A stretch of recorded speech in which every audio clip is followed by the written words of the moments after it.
Meus irmãos, a paz do Senhor Jesus, amém? Como é que os irmãos estão? Eu espero que todos vocês estejam bem. Bom, a intenção desse vídeo é dar sequência à nossa série de estudos sobre a carta aos Hebreus, tá bom? Lembrando que a carta aos Hebreus é somente um dos assuntos, né? Um dos grandes assuntos da disciplina Novo Testamento 3 que nós estamos estudando aqui pela Faculdade Teológica Sul-Fluminense, a FATESF. Bom, a respeito da carta aos Hebreus, para vocês que já assistiram o material anterior, nós já falamos a respeito da literatura da carta, a respeito da autoria, falamos sobre a data, local onde foi escrito, falamos sobre os destinatários da carta e sobre a intenção da carta. A minha intenção nesse vídeo era que a gente falasse mais a respeito da mensagem, né, da carta aos Hebreus. Contudo, como os irmãos estão observando, minha voz hoje está péssima. Eu acordei cheio de crise alérgica, tomei vários antialérgicos aqui, a minha cara está meio inchada, a voz não está boa. E eu não vou cometer a gafe de gravar um vídeo espirrando no meio da aula, mexendo no nariz, isso não é devido, tá bom? Então a gente vai focar hoje na presença, na atividade do Espírito Santo, descrita no texto de Hebreus, tá bom? Então pegue a sua apostila e a gente vai conversar a respeito do que está aí no quinto tópico da apostila de vocês, que tem por título O Espírito Santo em Ação, tá bom? Lembrando que a atividade do Espírito Santo, por mais que ela esteja descrita na carta aos Hebreus, ela não está vinculada somente à atividade do Espírito Santo no Novo Testamento, tá bom? Muito do que é dito a respeito da ação do Espírito Santo, do Espírito de Deus, pode estar vinculado também ao Antigo Testamento, à Antiga Aliança, tá legal? Então, vamos conversar aqui, eu vou fazer uma leitura, tá bom? E em seguida a gente vai fazer alguns comentários, tá? Lembrando que esse não vai ser um vídeo assim tão longo quanto os da semana passada, né? Em média eu tenho gravado entre 30 a 40 minutos de aula, e esse talvez fique um pouquinho mais curto. Mas assim que eu melhorar, eu faço um novo vídeo falando somente a respeito da mensagem propriamente dita, que é uma mensagem muito focalizada na pessoa de Jesus Cristo, tá bom? Então vamos lá, lendo aqui o quinto tópico da apostila de vocês, o Espírito Santo em ação. O ministério do Espírito Santo é visto de diversas maneiras, aplicando-se tanto ao período do Antigo quanto ao Novo Testamento. Os dons do Espírito Santo para o ministério testemunham a inspiração do Antigo Testamento, descrição da experiência dos crentes, interpretação da verdade espiritual, assistência no ministério de Jesus e também mostra que o Espírito Santo é insultado pela apostasia. Então, bem resumidamente aqui, cada uma dessas linhas aqui que eu li, né, ela se resume num subtópico a respeito da ação do Espírito Santo na carta aos Hebreus, tá bom? Em primeiro lugar, o que o autor aqui da apostila está trazendo para a gente é sobre os dons do Espírito Santo para o ministério, tá bom? Veja bem que ele está falando dons do Espírito Santo para o ministério, não para os ministérios. Porque a primeira coisa que a gente precisa entender, irmãos, que enquanto ministério só existe um apenas, tá bom? Com certeza vários dos irmãos já viram alguém falar assim: ah, porque o meu ministério, e outro dizendo: ah, porque o meu ministério é assim, é assado, e mais outras e outras pessoas dizendo: ah, mas o meu ministério, meio que dando uma seguinte interpretação de que cada pessoa distintamente tem um ministério, e não tem, tá? Porque veja bem, todos nós rigorosamente somos cooperadores do único ministério que existe, que é o ministério de Cristo, tá bom? E o Espírito Santo, ele nos capacita para o exercício, para a continuidade do ministério daquele que nos chamou, que é o Senhor Jesus Cristo, tá bom? Então, basta você olhar para João no capítulo 15, né? E você vai ver: eu sou a videira, vós sois os ramos, tá?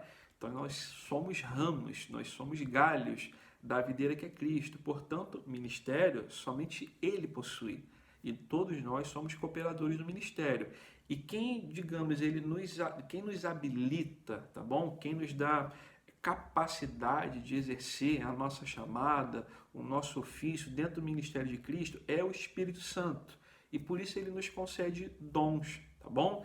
Tem uma notazinha interessante aqui no capítulo 2, versículo 4 de Hebreus, que vai dizer o seguinte, tá? Vamos ler o seguinte, na apostila está somente 2,4, vamos ler o 3 e o 4, tá bom? Eu vou ler na versão Nova Tradução Linguagem de Hoje, que eu acho mais claro para esse texto aqui. Diz o seguinte: Sendo assim, como é que nós escaparemos do castigo se desprezarmos uma salvação tão grande? Primeiro, o próprio Senhor Jesus anunciou essa salvação e depois aqueles que a ouviram nos provaram que ela é verdadeira. Ao mesmo tempo, por meio de sinais, do poder, maravilhas e muitos tipos de milagres, Deus confirmou o testemunho deles e, de acordo com a sua vontade, distribuiu também os dons do Espírito Santo. Então veja bem, pega o finalzinho, a parte B do versículo 3 em diante, o que você percebe? Você percebe que o Senhor começou a anunciar a sua salvação. Essa mensagem de salvação foi recebida pelos primeiros cristãos e em seguida esses cristãos eles repassaram aos demais esse anúncio da salvação. O evangelho do Senhor Jesus Cristo começou a ser apregoado em todas as nações, em todos os povos. Bom, a mensagem de salvação que foi pregada por esses cristãos, ela não foi somente vocalizada, verbalizada, mas ela foi acompanhada de alguns sinais. E que sinais eram esses? Em primeiro lugar, os milagres. Então, os milagres são evidências de que a mensagem de salvação é uma mensagem verdadeira. Assim como os milagres serviram de evidência, de testemunho de que a mensagem da salvação era verdadeira, Deus ele também distribuiu dons espirituais. Então, o que esse texto está falando para a gente aqui? Que os dons espirituais casados com os milagres servem de sinais, servem de evidência de que a salvação ela é uma mensagem válida, de que a salvação ela é uma mensagem verdadeira, tá bom? Agora, quando você vai falar a respeito de dons espirituais, para quem já leu ali a primeira carta de Paulo aos Coríntios, no capítulo 12, você vai ver que existem 9 dons espirituais, não é? Você tem o dom da sabedoria, você tem o dom do conhecimento, você tem o dom de línguas, de interpretação de línguas, do discernimento, e enfim, são 9 dons no total, tá bom? Sendo que todos esses dons eles são dons para o serviço. Eles são dons para que você possa servir. São dons que beneficiam a coletividade. Agora veja, irmãos, que interessante, né? Deus, ele nos dá dons, que esse dom, em primeiríssimo lugar, ele serve ao outro, que ele serve à comunidade, que ele serve à coletividade. Eu, quando leio essa carta aos Hebreus, né? Esse texto que nós acabamos de ler na carta aos Hebreus, eu penso que na atualidade existe assim uma falta de discernimento muito grande quanto à finalidade do dom espiritual, né? Porque as pessoas hoje, né, e nós que somos do meio pentecostal sabemos disso, as pessoas têm buscado dom espiritual para si, né? Como se fosse um benefício pura e simplesmente para o indivíduo que busca o dom, mas não é.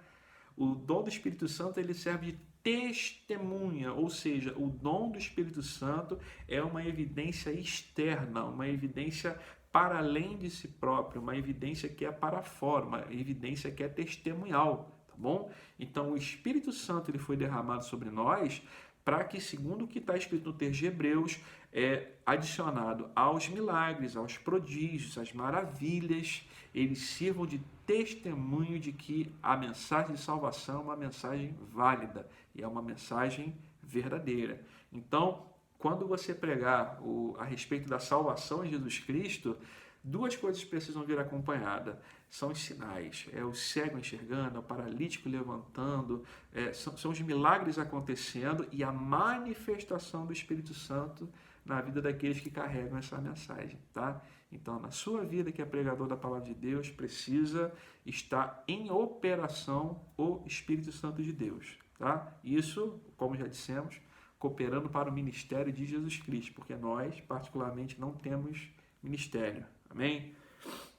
Vamos lá. Em segundo lugar, a ideia de que o Espírito Santo, né? Cadê? Ah, tá. O testemunho, a inspiração do Antigo Testamento. Então vamos ler aqui no texto de Hebreus, capítulo 3, versículo 7, tá? Tem dois textos, na verdade, né? Hebreus 3, 7 e Hebreus 10, 15. O texto de Hebreus 3, 7 diz o seguinte: assim como diz o Espírito Santo, hoje, se ouvirdes a sua voz, não endureçais o coração, como na rebelião no dia da provação no deserto, onde vossos pais me tentaram, pondo-me à prova, ainda que durante 40 anos tenham visto as minhas obras. Por isso me indignei contra essa geração e disse: estes sempre erram em seu coração e não chegaram a conhecer os meus caminhos. Assim, jurei na minha ira, não entrarão no descanso. Então, quero chamar a sua atenção aqui para o início do versículo 7, que diz o seguinte: assim como diz o Espírito Santo. Esse texto aqui, que vai do versículo 7 ao versículo 11, é uma citação do Salmo 95, também dos versículos 7 a 11, coincidentemente, tá? O que o autor dos Hebreus está dizendo aqui de maneira assim muito oportuna? Ele está provando para o seu público-alvo, né, que são os judeus, portanto pessoas conhecedoras dos textos, né, do Antigo Testamento, que o Espírito Santo foi quem disse aquelas palavras, tá bom, queridos? Porque veja bem, uma coisa que nós cristãos entendemos é que embora existissem, né, embora tivessem existido vários escritores da Bíblia Sagrada, por volta de 40 aproximadamente, dizem os estudiosos, a Bíblia tem um autor apenas, que é Deus. A Bíblia é a palavra de Deus. Categoricamente nós podemos afirmar isso, tá? Agora, o homem foi instrumento de Deus para o registro das Sagradas Escrituras, tá? O Espírito Santo de Deus atuou através de homens para que esses textos fossem ditados. Eu costumo dizer que o ser humano foi usado na construção do texto bíblico, assim como nós usamos a nossa caneta. E Deus, ele inclusive respeita a característica dos homens, assim como nós respeitamos as características dos objetos de escrita que nós usamos. Aqui na minha mão tem uma caneta azul, por exemplo. Se eu pego um papel e começo a escrever, é óbvio que vai estar azul, o registro vai estar em azul no papel, não pode estar em outra cor, não vai estar em preto, em vermelho, em verde, em cor de rosa, vai estar em azul. Do mesmo modo, Deus ele usou os homens como instrumento no registro das Sagradas Escrituras, respeitando o seu temperamento, o seu vocabulário, o seu nível de cultura, tá? Quando você vai olhar ali para o texto de 2 Pedro, capítulo 1, versículo 21, você vai ver que homens, né? A Bíblia não foi escrita por vontade humana, mas homens inspirados pelo Espírito Santo registraram o que nós temos aqui como texto, né, das Sagradas Escrituras, tá bom? Então, o mesmo Espírito que estava atuando ali no primeiro século é o mesmo Espírito Santo, tá, que atuou na vida das pessoas que escreveram o texto do Antigo Testamento, tá? A mesma coisa você vai ver quando você chegar no capítulo 10 de Hebreus, no versículo 15, por exemplo. Cadê? Aqui, ó, versículo 15, né? Eu vou ler do 15 ao 18. Diz o seguinte: e o Espírito Santo também nos dá testemunho a esse respeito, porque depois de ter dito: e esta aliança que farei com eles, depois daqueles dias, diz o Senhor, porei as minhas leis em seu coração e as escreverei em sua mente, acrescentando: e não me lembrarei mais de seus pecados e de suas maldades. Onde há perdão para essas coisas, não há mais oferta pelo pecado. Esse texto aqui, irmãos, em resumo, é o que está no livro de Jeremias, capítulo 31, versículos 33 e 34. Então, o que o autor aos Hebreus está trazendo? O Ctrl-C, Ctrl-V de dois textos do Antigo Testamento com um adendo. Isso que fora registrado no passado é obra do Espírito Santo. Então, conforme diz aqui no subtópico, tá? Tem o livro de Hebreus dá testemunho da participação do Espírito Santo na redação, ou talvez na inspiração, como queiram, do texto veterotestamentário. Amém? Vamos lá. Terceiro ponto. Descrição da experiência dos crentes. Tem um texto aqui, que é o texto de Hebreus 6, versículo 4. Tá? Eu vou ler primeiro e depois eu comento aqui a respeito desse ponto. Então vamos lá. Pois é impossível que aqueles que uma vez foram iluminados, experimentaram o dom celestial e se tornaram participantes do Espírito Santo, versículo 5, e experimentaram a boa palavra de Deus e os poderes do mundo vindouro, 6, e caíram, sejam outra vez renovados para o arrependimento, visto que eles estão crucificando de novo o Filho de Deus e expondo-o à vergonha pública. Então vamos lá. Uma das características que a gente atribui às pessoas que se converteram, né, aos cristãos de fato, aos convertidos de fato, são quem carregam consigo essas evidências presentes aqui em Hebreus 6. Cito elas: foram iluminados, experimentaram o dom celestial, né? Esse dom celestial, segundo os principais comentaristas, pode ser perfeitamente traduzido por salvação, porque a salvação ela é um dom celestial. Lembra? Pela graça sois salvos por meio da fé, isso não vem de vós, é dom de Deus. Tá? Então, Deus, ele nos concede a graça dele, que é o dom necessário para a salvação. Tá? Então, aqueles que experimentaram o dom de Deus e se tornaram participantes do Espírito Santo. Tá? Você pode entender esse texto aqui como aqueles que foram selados no Espírito Santo, batizados no Espírito Santo, tá bom? Ou seja, as pessoas que tiveram experiências espirituais com o Espírito Santo são aquelas pessoas que, de fato, se converteram. Aí, por isso, o autor aos Hebreus vai dizer, aqueles que experimentaram a boa palavra de Deus, os poderes do mundo vindouro e caíram, sejam outra vez renovados para arrependimento. O que ele quer dizer? Pelo menos é o que nos parece, né?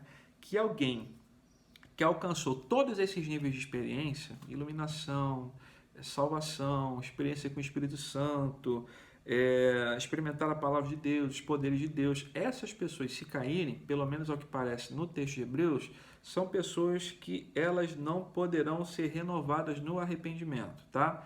Mas a intenção desse ponto aqui não é falar a respeito de apostasia, não. É de falar que o Espírito Santo é uma das evidências que, atuando em nós, confirma a nossa salvação. Conforme está dizendo aqui nesse subtópico, ou seja, o Espírito Santo ele é uma das descrições da experiência do crente, tá bom? E quando a gente vai falar de Espírito Santo, né, dentro aqui do nosso contexto pentecostal, o Espírito Santo para nós ele é um assunto muito caro, não é verdade? A gente sabe que existem irmãos de outras tradições evangélicas que não são o que a gente chama de continuistas, eles são os cessacionistas, pessoas que acreditam que os dons espirituais eles já não são mais para o nosso tempo, eles não são mais contemporâneos, eles foram ali restritos para um tempo determinado das Sagradas Escrituras, provavelmente ele somente somente o primeiro século, tá bom? Bom, agora, e como fica no nosso caso, né? Obviamente que a gente não acredita nisso, tá? Porque não existe comprovação bíblica absolutamente nenhuma que diga que o Espírito Santo ele tenha ficado restrito à sua atividade somente ali no primeiro século, né? Hoje, nós presenciamos, experimentamos a participação do Espírito Santo, né, de maneira muito presente, né? O que seria de nós se não fosse o Espírito Santo, o Consolador, o Paracleto, né? E o Espírito Santo é o penhor, né, da igreja, e a certeza que temos que Jesus Cristo ele voltará, tá bom? Agora, o que para nós assim acaba sendo um ponto de maior divergência, principalmente com irmãos tradicionais, é a respeito do batismo com o Espírito Santo. Como é que essa questão funciona? O Espírito Santo, ele acontece na salvação, ou ou esse batismo com o Espírito Santo acontece como uma espécie de segunda bênção. Bom, eu não vou pormenorizar esse assunto porque ele sozinho se estenderia bastante, tá bom? Mas quando a gente vai falar de batismo com o Espírito Santo, a gente precisa entender que existem algumas formas colocadas nas Sagradas Escrituras a respeito da atividade do Espírito Santo em nós, tá?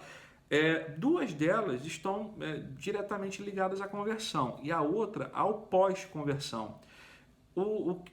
A maneira que talvez que eu possa resumir melhor para vocês aqui é se a gente falar do batismo com o Espírito Santo e pelo Espírito Santo, né, digamos na situação da conversão, e existe o batismo no Espírito Santo, que é o pós-conversão. E como é que eu estou dizendo isso? Se você pega o texto de Efésios, no capítulo 1, versículo 13, você percebe que o Espírito Santo é o selo da promessa.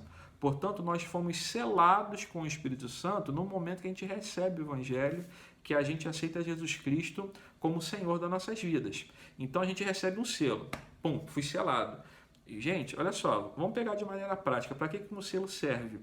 O selo, ele é a garantia de que a pessoa que está enviando uma correspondência pagou por ela. Opa, pagou, selo. Opa, Jesus Cristo, ele pagou por nós. Ele nos comprou, certo? E nos comprou a preço de sangue, segundo está em Atos, no capítulo 20. Ou seja, Cristo, ele nos comprou. Nós agora somos propriedade dele. Ele nos selou.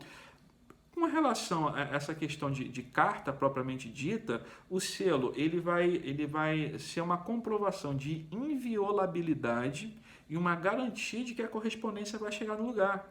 Ou seja, Jesus Cristo ele nos compra, ele nos lacra, nos dá esse selo de inviolabilidade, né? Lembra Romanos? Quem nos separará do amor de Cristo? Tribulação, luta, perseguição. E é a garantia de que nós vamos chegar ao nosso destino. Nós estamos caminhando ou a caminho da nossa nova Jerusalém, da nossa nova pátria, né? A pátria que vem dos céus. Então, veja bem, nós somos selados do Espírito Santo no momento da conversão, tá? Então, essa é o que a gente chama do batismo com Espírito Santo, né? É o selo do Espírito Santo. Fomos selados com Espírito Santo, tá? Isso, tanto pentecostais como tradicionais, de maneira nenhuma vão negar. Mas existe também o batismo pelo Espírito Santo. E qual é a diferença? O batismo realizado pelo Espírito Santo torna o Espírito Santo o agente do batismo, tá? No batismo com o Espírito Santo, digamos que o Espírito Santo não é o agente do batismo. O Espírito Santo ele é o objeto, tá? No batismo pelo Espírito Santo, o Espírito Santo é quem batiza. E nos batiza de que forma? Nos inserindo no corpo de Cristo, tá? Então nós somos batizados pelo Espírito Santo para ingresso no corpo de Cristo. Então Cristo o Espírito Santo é quem nos batiza e nos coloca nessa nova realidade, né? Que a gente chama de igreja. Enfim, tá bom? Então, o Espírito Santo passa a ser o agente. Tanto o batismo com o Espírito Santo quanto o batismo pelo Espírito Santo, eles acontecem no momento que você se converte. Tá legal? Então, isso pentecostais creem e tradicionais, em sua maioria, também conseguem crer. A maior divergência não está no batismo com ou pelo Espírito Santo, está no batismo no Espírito Santo. Porque agora muda, porque veja bem, no batismo no Espírito Santo, o agente do batismo é o próprio Senhor Jesus Cristo, que ele nos batiza no Espírito Santo, que dessa vez é o elemento do batismo. A questão é que os pentecostais creem que esse batismo no Espírito Santo ele é uma confirmação, uma segunda bênção. tá bom? No caso, ele vem com uma experiência capacitadora e de que dá um up para você realizar a missão. Lembra o texto de Jesus Cristo? Eis que vos dou poder. Essa é a ideia, né? Então, não saiam de Jerusalém até que do alto sejam revestidos de poder e vocês serão minhas testemunhas. Então, o Espírito Santo vindo com um poder capacitador, algo além, algo a mais, né? Para além da conversão, como uma capacitação especial para a realização de uma missão distinta, tá bom? Então, o Espírito Santo, ele é uma descrição da experiência dos crentes, tá bom? Seja na conversão ou seja no pós-conversão, tranquilo? Então, qualquer dúvida, depois vocês entrem em contato comigo, a gente bate um papo, eu passo para vocês todos esses textos que eu citei, tá bom? Então, vamos lá. O quarto subtópico é interpretação da verdade espiritual, né? Tem um texto citado aí de Hebreus 9, versículo 8. Hebreus 9, 8 diz o seguinte. Peraí. Deixa eu tomar minha vitamina C aqui. Hebreus 9, 8 diz o seguinte. Com isso, o Espírito Santo mostra que o caminho para o lugar santíssimo não está revelado, enquanto a primeira tenda ainda existe. Portanto, quem nos guia, né, para a verdade espiritual sempre é o Espírito Santo, tá bom? O Espírito Santo é quem conduz a igreja, né? É por isso que o Espírito Santo ele vai servir como uma espécie de pedagogo espiritual. A ideia do pedagogo, né, é como alguém que pega na mão do aprendiz e o guia em todas as práticas, em todos os ensinamentos. Então, o Espírito Santo ele serve, né, pedagogicamente para boa instrução da igreja, né? Eu quero citar aqui com vocês aqui, ó, olhem comigo no Evangelho de João, no capítulo 16, versículo 13. Olha só que lindo que está lá. João 16, 13.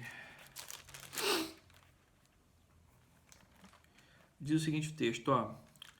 Quando, porém, vier o Espírito Santo da verdade, ele vos conduzirá a toda a verdade, e não falará de si mesmo, mas dirá o que tiver ouvido, e vos anunciará as coisas que hão de vir. Ou seja, o Espírito Santo nos guiará por toda a verdade. Amém? Então, para quem está em busca da verdade, né, e a palavra já diz, João 8,32, né, conhecereis a verdade vos libertará, depende muito da atuação do Espírito Santo, porque a verdade, do ponto de vista espiritual, a gente não chega por conta da pesquisa, por conta do conhecimento, a gente chega por direcionamento do Espírito Santo de Deus, tá? Os reformadores, eles usavam muito o termo iluminação, tá? A inspiração ela está muito restrita à atividade do registro do texto bíblico. Então, quem foram inspirados? Foram os escritores da Bíblia Sagrada. Nós que buscamos conhecer a verdade, nós não invocamos o Espírito Santo para que nos inspire, e sim para que nos ilumine no entendimento, tá bom? Então, o Espírito Santo ele é essencial para quem busca verdades espirituais para a sua vida. Amém? Bom, outra coisa que Hebreus nos mostra a respeito do Espírito Santo é sobre a assistência no ministério de Jesus. Aí você pensa, poxa, mas Jesus Cristo precisar de ajuda, Jesus Cristo precisar de assistência? Lembrem-se, irmãos, que quando a gente fala de ministério de Jesus, a gente está falando do Cristo encarnado, do Cristo humano, né? Jesus Cristo nos evangelhos, pelo menos quando a gente vai tratar de Jesus nos evangelhos de Mateus, Lucas, Marcos e Lucas, a gente está falando do Jesus Cristo homem, né? O Jesus, quando ele é descrito mais no evangelho de João, a gente tem o evangelho tratando assim da divindade de Cristo, não tanto da humanidade, né? Você já começa a descrição de João dizendo que no princípio era o Verbo, e o Verbo estava com Deus, o Verbo era Deus, e ele se fez carne e tal. Vocês conhecem todo o texto, tá bom? Agora, o Cristo encarnado, Jesus Cristo homem, ele precisou de auxílio, né, do Espírito Santo para a realização das suas atividades. Quando você vai ver no texto de Mateus capítulo 3, por exemplo, ali onde Jesus ele foi batizado por João Batista, né? É inclusive um texto muito interessante porque ali se manifesta a Trindade, né? Ali você tem o Jesus Cristo, né, sendo batizado, o Espírito Santo descendo em forma de pomba e Deus dizendo, ó, este é meu filho amado em quem tenho muito prazer, né? Ou como diz na maioria das versões da Bíblia, este é meu filho amado em quem me comprazo. Então você vê, naquele momento específico, no batismo, naquele exemplo que Jesus Cristo estava dando, né, cumprindo todo o ritual da sua vocação, ele recebendo sobre si, né, o Espírito Santo para poder realizar todo o seu trabalho, tá bom? A gente tem outro texto também de Lucas, capítulo 1, versículo 35, onde você vê que Maria, né, foi visitada ali pelo anjo, e depois de ter sido a ela anunciado a respeito que ela seria a mãe do Salvador, foi dito a ela o seguinte, olha, descerá sobre ti o Espírito Santo e o Altíssimo te envolverá. Irmãos, isso é tão maravilhoso, porque quando eu vejo Lucas 1,35, eu percebo que o único que é capaz de gerar Cristo em nós é o Espírito Santo. Por quê? Porque ele convencerá o homem do pecado, da justiça e do juízo. Aquele que abre as portas, aquele que arrebenta as amarras, aquele que nos coloca em situação de receber a palavra de Deus, o Evangelho, aquele que de alguma forma trabalha para que a fé seja gerada em nossos corações, é o Espírito Santo. Portanto, ele é o agente que permite com que Cristo seja gerado nas nossas vidas. Tá bom? Então, a atividade de Cristo, tá? Não é errado a gente dizer que, em certo ponto, depende também do auxílio do Espírito Santo. Ou seja, o ministério de Jesus está diretamente ligado também à atividade do Espírito Santo. Tá bom? Vamos lá. Em último lugar, o Espírito Santo ele é insultado pela apostasia. Está lá no capítulo 10, versículo 29 de Hebreus. Deixa eu ler esse texto aqui com vocês. Hebreus 10, 29. Diz o seguinte, cadê?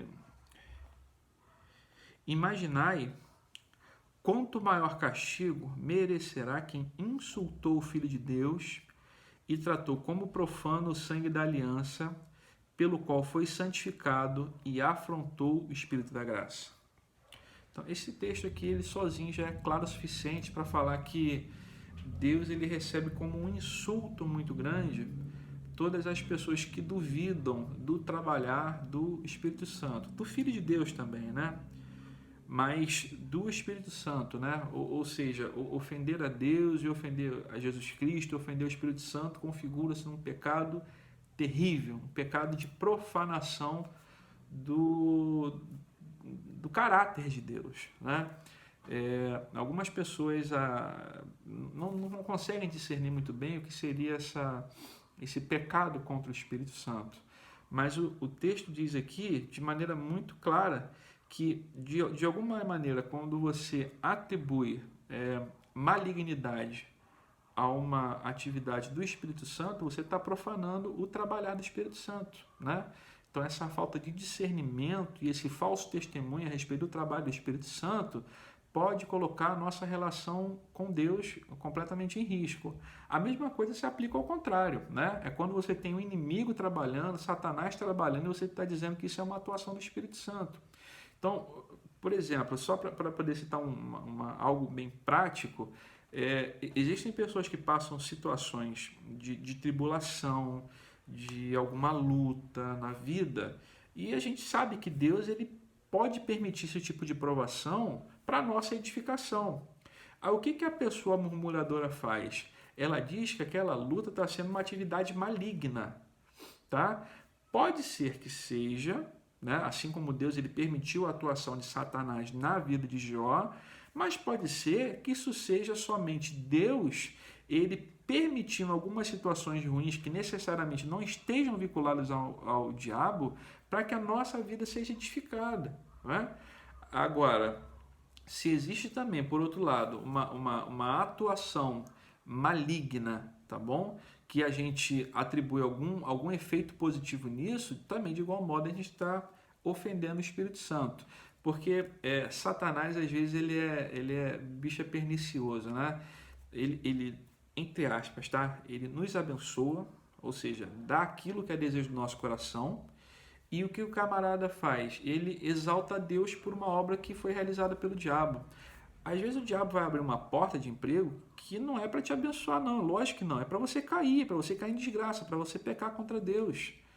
Às vezes ele vai te dar, sei lá, uma bênção que você tanto quer, mas não é uma bênção que seja da vontade de Deus. Então, veja bem, o inimigo das nossas almas, ele trabalha em contraponto direto com a vontade do Senhor em nossas vidas. Se o Senhor não quer, ele quer. Né? Agora, se o Senhor quer, ele não vai querer. Agora, a gente que está no meio dessa história toda, a gente precisa ter discernimento para não pecar contra o Espírito Santo, para não insultá-lo. Tá bom?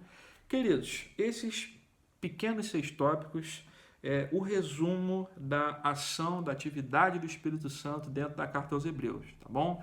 Mais uma vez eu peço, eu desejo, né, aliás, que esse vídeo abençoe a sua vida, abençoe seus estudos, tá bom? E continue orando por mim. Assim que eu tiver um pouquinho melhor dessa sinusite, dessa alergia, eu imediatamente vou gravar o próximo vídeo para vocês sobre a mensagem de Hebreus, tá bom? Eu espero fazer isso aí, quem sabe, no próximo domingo, amanhã, domingo, ou na segunda-feira eu posto esse material para vocês, tá bom? Deus abençoe, até a próxima e fiquem com Deus.